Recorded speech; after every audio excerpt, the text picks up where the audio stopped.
Class 11 में project से related बहुत सारे स्टूडेंट के मन में कुछ कंफ्यूजन आ रही है। जो लोग क्लास 12 में है वो लोग तो एटलीस्ट ये जानते हैं कि प्रोजेक्ट का स्टार्टिंग कैसे होता है और हम लोग प्रोसेसिंग किस तरीके से करते हैं। लेकिन जो लोग क्लास 11 में हैं उनके सामने सबसे पहला प्रॉब्लम आ रहा है कि हम लोग स्टार्ट कैसे करें। क्लास में टीचर बता देते हैं, बहुत अच्छे से बताते हैं, फिर भी बहुत सारे स्टूडेंट्स के मन में डाउट बना रहता है। तो इसलिए एक बार आप लोग 10 मिनट फुल्ली कंप्लीटली अच्छे से देख लीजिए इस पूरे वीडियो को, जिससे आपको ये समझ में आ जाए कि हम लोगों को किस तरीके से प्रोजेक्ट स्टार्ट करना है और कैसे पूरी चीज फिनिश करनी है। ठीक है, टॉपिक के बारे में हम लोग क्लास में टीचर से डिस्कस कर लेते हैं कि कौन से टॉपिक के ऊपर बनाना है। टॉपिक पे लिखना जो स्टार्ट होता है वो कुछ स्टेप के बाद, मतलब first page, second page, third page, fourth page, starting में हम लोग क्या क्या लिखेंगे, उसके बाद फिर हम लोग जाते हैं टॉपिक के अंदर। सबसे पहले एकदम बेसिक में अगर बताएं तो काउंसिल की बहुत सारी गाइडलाइन है। उस गाइडलाइन को बहुत सिंपल तरीके से आपके सामने प्रेजेंट कर दे रहे हैं, क्योंकि आप उतने डिटेल में जाके एक एक लाइन पढ़कर फॉलो करके बनाओगे, आपके मन में बहुत सारे कंफ्यूजन होंगे। तो जितनी भी गाइडलाइन दी हुई है उसको बहुत सिंपल फॉर्म में मैं आपको 5-10 मिनट में बता दे रहा हूं, उसको फॉलो करके आप बना लेना, कोई प्रॉब्लम नहीं होगी। हम लोगों को फाइल जो बनानी होती है उसमें हम लोग A4 साइज का फाइल यूज करते हैं। सबसे पहले इस बात को ध्यान रखिएगा, क्योंकि बहुत सारे स्टूडेंट्स क्या करते हैं, साइज ऊपर नीचे कम ज्यादा वाला ले लेते हैं, वो एक प्रॉब्लम क्रिएटिंग एरिया है। आप अलग तरीके का अलग साइज का फाइल लेकर जाओगे, टीचर आपका रिजेक्ट कर देगा, आपको फिर से बनाना पड़ेगा, तो आपके मन में आएगा कि देखिए बहुत परेशानी हो रही है और बहुत परेशान किया जा रहा है। तो पहली बात ध्यान में रखिए, A4 साइज का आपको फाइल लेना है। दूसरा, फाइल A4 साइज का रहेगा और वो चैनल फाइल नहीं होना चाहिए। चैनल फाइल समझते हैं ना, जिसमें वो प्लास्टिक वाला टाइप का रहता है। चैनल फाइल नहीं होना चाहिए, बोर्ड वाला फाइल होना चाहिए, जिसको आप लोग बोलते हो कुट वाला। बहुत सारे स्टूडेंट्स बोलते हैं कुट वाला फाइल, बोर्ड वाला फाइल, वो वाली होनी चाहिए। पेजेज आपके A4 साइज के होंगे। पेज से रिलेटेड जो ये बात आएगा तो वो आप अपने जो सब्जेक्ट टीचर है उनसे कंसल्ट कर सकते हैं कि पेज जो हम लोग यूज करेंगे वो किस तरीके का होगा, रूल वाला होगा, लाइनिंग वाली, या फिर व्हाइट पेपर। तो मान लीजिए जैसे हम लोग क्या है बता देते हैं कि व्हाइट पेपर में आप लोग लिख लो, एग्जाम में भी व्हाइट पेपर मिलता है, तो फिर व्हाइट पेपर में लिखने का आपका एक हैबिट भी रहेगा। ठीक है, साइज सेम रखनी है। हमारा फाइल का साइज A4 है तो पेज का साइज भी A4 होना चाहिए। फाइल को आप लोग क्या करोगे, मार्बल पेपर से कवर कर लोगे। ठीक है, व्हाइट मार्बल पेपर, और एकदम फर्स्ट पेज में थोड़े अच्छे से सजा के, चाहो तो थोड़ा आप कलरफुल पेन भी यूज कर सकते हो। फर्स्ट जो एकदम फाइल का रहेगा, जो आप मार्बल पेपर से कवर किए हो, उस पर आप थोड़ी अपने जो बेसिक चीजें हैं, जो रिक्वायरमेंट है, जिसको देखकर लोग समझेगा कि ये किस चीज का फाइल है, किस सब्जेक्ट का है, वो आप स्टेप बाय सारी चीजें अच्छे से लिख लोगे। अब यहाँ पर टीचर मान लीजिए बोल दिया कि ये सारी चीजें आपको लिख लेनी है, फिर भी स्टूडेंट के मन में आएगा कि क्या क्या लिखेंगे, स्टेप वाइज उसको बता दीजिए। तो वो स्टेप वाइज मैं आपको बताता हूं, देखिएगा, आपको दिखेगा भी पेज में। हेडिंग दे देना project work class 11 commerce. Name of the project, अब नेम ऑफ द प्रोजेक्ट में आपको क्या मेंशन करना है, जैसे सपोज करो हम एक एग्जांपल दे रहे हैं कॉस्टिंग एंड टैक्सेशन का, तो आपको लिख देना है कॉस्टिंग एंड टैक्सेशन, और टॉपिक भी लिख देना है। जैसे कॉस्टिंग एंड टैक्सेशन में कोई स्टूडेंट प्रोजेक्ट बना रहा है स्टेटमेंट ऑफ कॉस्ट शीट के ऊपर, तो वो लिख देगा स्टेटमेंट ऑफ कॉस्ट शीट। या मान लीजिए कोई दूसरा स्टूडेंट है, वो कॉस्ट को चूज नहीं करके टैक्स का टॉपिक चूज किया, तो वो टैक्स वाले पे लिख देगा। टैक्स में जो आपका टॉपिक आपको दिया जाएगा, जो आपके सब्जेक्ट में सिलेबस में है, जैसे इनकम फ्रॉम सैलरी, तो लिख देगा ये first name of the project में costing and taxation, income from salary, तो ये नेम ऑफ द प्रोजेक्ट आपका हो गया। सेकेंड नंबर में जो आपको लिखना है उसके नीचे, वो है name of the project maker. Name of the project maker का मतलब आपका नाम लिखना है, जो ये प्रोजेक्ट को बना रहा है, तो आप अपना नाम लिख दीजिए। इसके बाद name of the supervisor. Supervisor में कौन है, जो आपको गाइडलाइन दे रहा है। गाइडलाइन कौन दे रहा है आपको? जो आपका सब्जेक्ट टीचर है। तो उसमें नेम ऑफ द सुपरवाइजर लिखकर हम लोग क्या लिख देंगे? अपने उस सब्जेक्ट टीचर का नाम, जिनके देख रेख में, जिन्होंने आपको इंस्ट्रक्शन दिया है, जिन्होंने आपको टॉपिक दी है, जो आपको समझाए कि किस तरीके से आपको प्रोजेक्ट बनाना है। तो नेम ऑफ द सुपरवाइजर में आप क्या करोगे? उनका नाम मेंशन कर दोगे। उसके बाद है नेम ऑफ द स्कूल। आपको अपने स्कूल का नाम लिखना है और पूरा लिखना है, कोई शॉर्ट फॉर्म में नहीं लिखना है। फिर आपको अपने क्लास लिख देने हैं उसके नीचे, और क्लास के बगल में आपको सेक्शन लिख देना है। उसके नीचे आपको रोल नंबर लिख देना है अपना, और रोल नंबर के नीचे एक चीज यहाँ पर मेंशन नहीं है, लेकिन वो आप लिख दीजिएगा। रोल नंबर के नीचे आप अपना रजिस्ट्रेशन नंबर भी लिख दीजिएगा। ठीक है, स्कूल से इशू होता है, क्लास 11 का जो रजिस्ट्रेशन नंबर इशू होगा वो आप लिख दीजिएगा। और उसके बाद आपको लिखना ईयर ऑफ सबमिशन। तो ईयर ऑफ सबमिशन में क्या लिखेंगे? अभी जो आपका क्लास 11 का ईयर चल रहा है, जैसे अभी हम लोग का ईयर क्या चल रहा है? 25-26। हम लोग ईयर ऑफ सबमिशन में डैश देकर लिख देंगे 25-26।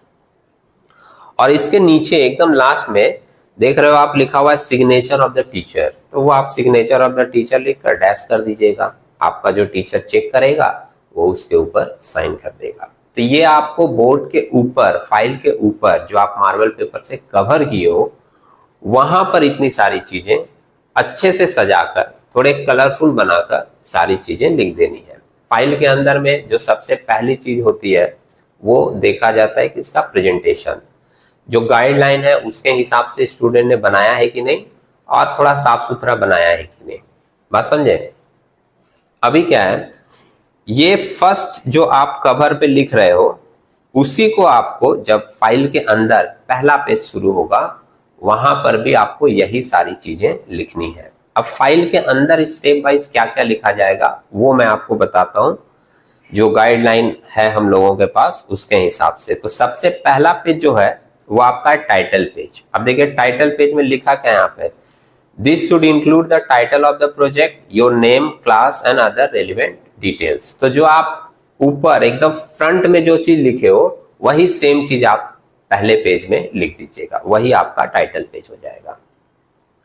दूसरे पेज में आपको लिखना है सर्टिफिकेट। सर्टिफिकेट में क्या लिखा जाता है? A page certifying that the project work is original and completed by you.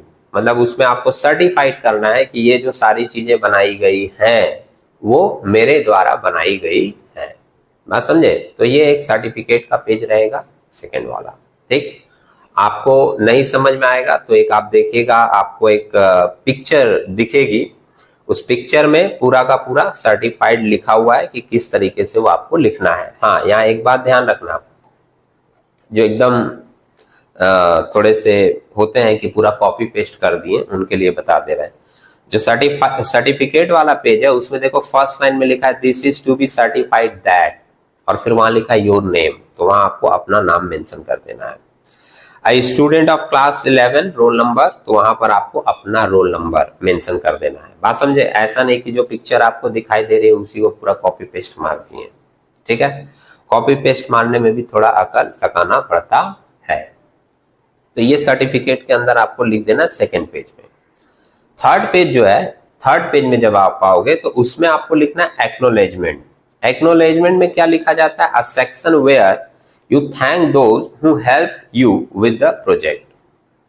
आपको ये प्रोजेक्ट बनाने में जिन्होंने हेल्प किया वो सब लोग होते हैं, आपसे जुड़ा हुआ हर व्यक्ति। वो आपका टीचर है, आपके पेरेंट्स हैं, आपके भाई बहन, आपके कोई सीनियर, जिन्होंने आपको भी हेल्प किया हो वो प्रोजेक्ट बनाने में, उनके बारे में एक्नॉलेजमेंट में आपको एक पैराग्राफ लिख देनी है।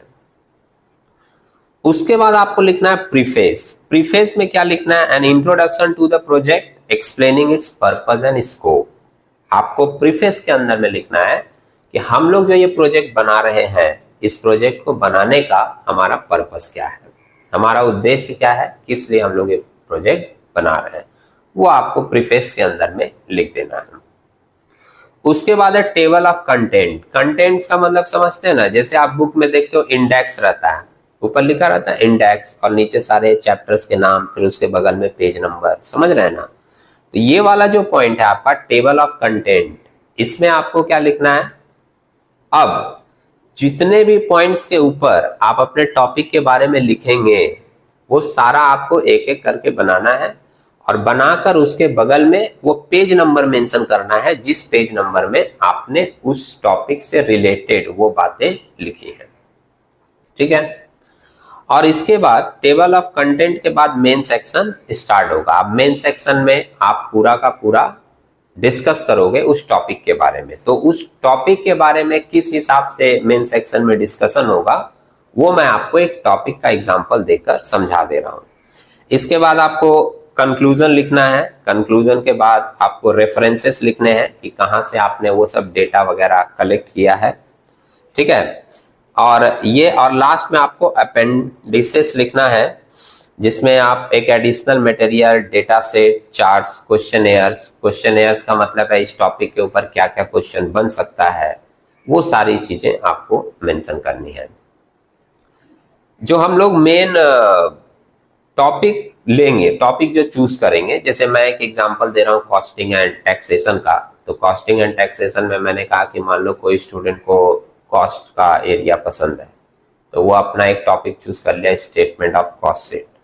तो जब वो स्टेटमेंट ऑफ कॉस्ट शीट के बारे में लिखेगा, अब यहां से आपके टॉपिक की बात हो रही है कि जो आप टॉपिक के बारे में लिखोगे तो वो आप उस टॉपिक को कितने पार्ट में तोड़ तोड़ कर लिखोगे।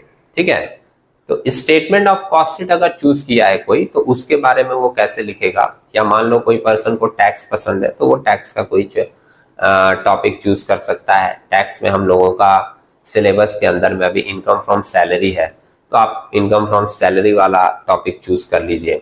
जो टॉपिक आपको आपके सब्जेक्ट टीचर बोले टॉपिक वही चूज करना है, समझे। अब उस टॉपिक के बारे में कैसे लिखना है वो एक बार आपको बता दे रहे हैं। ये तो हमने आपको स्टार्टिंग से बताई कि फर्स्ट, सेकंड, थर्ड ये सारे पेजेस में क्या क्या लिखना है। अब देखिए, अगर मान लो ये टॉपिक आपका है स्टेटमेंट ऑफ कॉस्ट शीट का, तो अगर मान लीजिए आप statement of cost sheet, costing की बात मैं कर रहा हूं, ये टॉपिक आप चूज करते हो तो आपको सबसे पहले उस टॉपिक के बारे में लिखना है इंट्रोडक्शन। ठीक है, इंट्रोडक्शन के बाद आपको लिखना ऑब्जेक्टिव ऑफ द प्रोजेक्ट, क्या ये टॉपिक चूज करने के पीछे मेरा क्या रीजन है। तीसरा में आपको लिखना है कॉन्सेप्चुअल फ्रेमवर्क। उसके बाद आप देखोगे आपको सारी पिक्चर दिखाई दे रही होगी इस पेज में।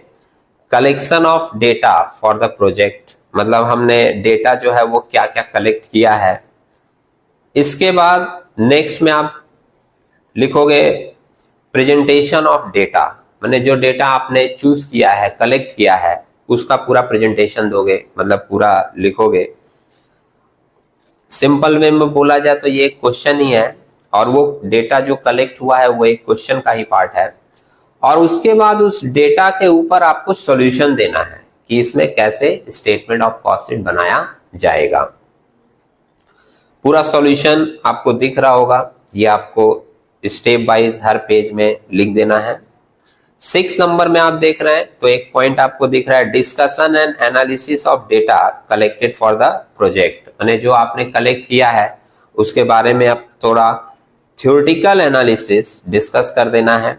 इसके बाद आपको कंक्लूजन लिखना है, उसके बाद रिकमेंडेशन, फिर प्रोजेक्ट में थोड़ी बहुत खामियां भी हो सकती हैं तो उसमें क्या क्या लिमिटेशन आया है प्रोजेक्ट का वो आपको लिख देना है, और फिर इस प्रोजेक्ट का फ्यूचर प्रोस्पेक्ट क्या है वो आपको लास्ट में लिख देना है, फ्यूचर वर्क प्रोस्पेक्ट।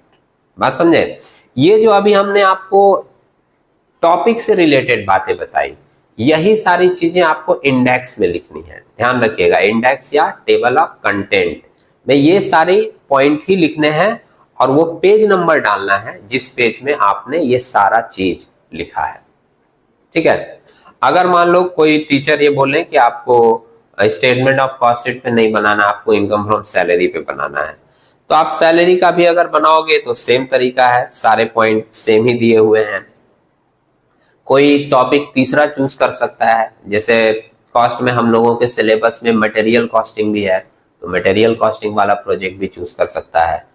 टैक्स में हम लोगों का एक दूसरा चैप्टर एग्रीकल्चर इनकम है तो कोई पर्सन एग्रीकल्चरल इनकम का टॉपिक चूज कर सकता है।